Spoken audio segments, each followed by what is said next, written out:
بسم اللہ الرحمن الرحیم اللہم صلی علی محمد وآل محمد وعجل فرجہم وفرجنا بہم۔ امام زمانہ سے ملاقات میں رکاوٹوں کی وجہ۔ کیا کبھی سوچا ہے کہ امام زمانہ سے ملاقات میں رکاوٹیں کیوں آتی ہیں؟ کتاب دلائل الامامہ میں ایک واقعہ نقل ہوا ہے کہ علی ابن محضیار جب اپنے 20 سال حج کے سفر میں امام زمانہ کی خدمت میں پہنچے تو امام نے ان سے فرمایا، اے علی ابن محضیار، میں دن رات تمہاری آمد کا انتظار کر رہا تھا۔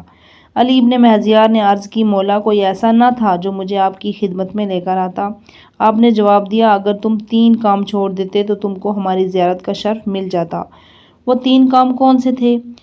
دنیا کی مال و دولت کی حرص، تمہارا زیادہ تر دھیان دنیا کی مال و دولت اکٹھا کرنے میں لگا ہوا تھا اور تمہیں اصل مقصد سے دور کر رہا تھا۔ دوسرا، ضعیف العقیدہ لوگوں کی فکر نہ کرنا، تم نے ان لوگوں کی پرواہ نہیں کی جن کا دین کمزور تھا، جنہیں اعتقادی مسائل اور شبہات نے گھیرا ہوا تھا۔ ان کی رہنمائی اور مدد تمہاری ذمہ داری تھی، لیکن تم نے ان کو اکیلا چھوڑ دیا۔ تیسرا، رشتہ داروں سے قطع تعلق، تم نے اپنے رشتہ داروں سے قطع تعلق کر لیا تھا، جبکہ قرآن میں 3 جگہوں پر قطع رحم کرنے والوں پر لعنت کی گئی ہے اور ان کو خدا کی رحمت سے دور قرار دیا گیا ہے۔ یہ بات سمجھ میں آ جانی چاہیے، اگر ہم امام زمانہ سے ملاقات یا روحانی تعلق قائم نہیں کر پاتے تو شاید ہم بھی انہی لوگوں میں گرفتار ہیں۔ ان رکاوٹوں کو دور کیے بغیر اس تعلق کا دروازہ کھلنا مشکل ہے۔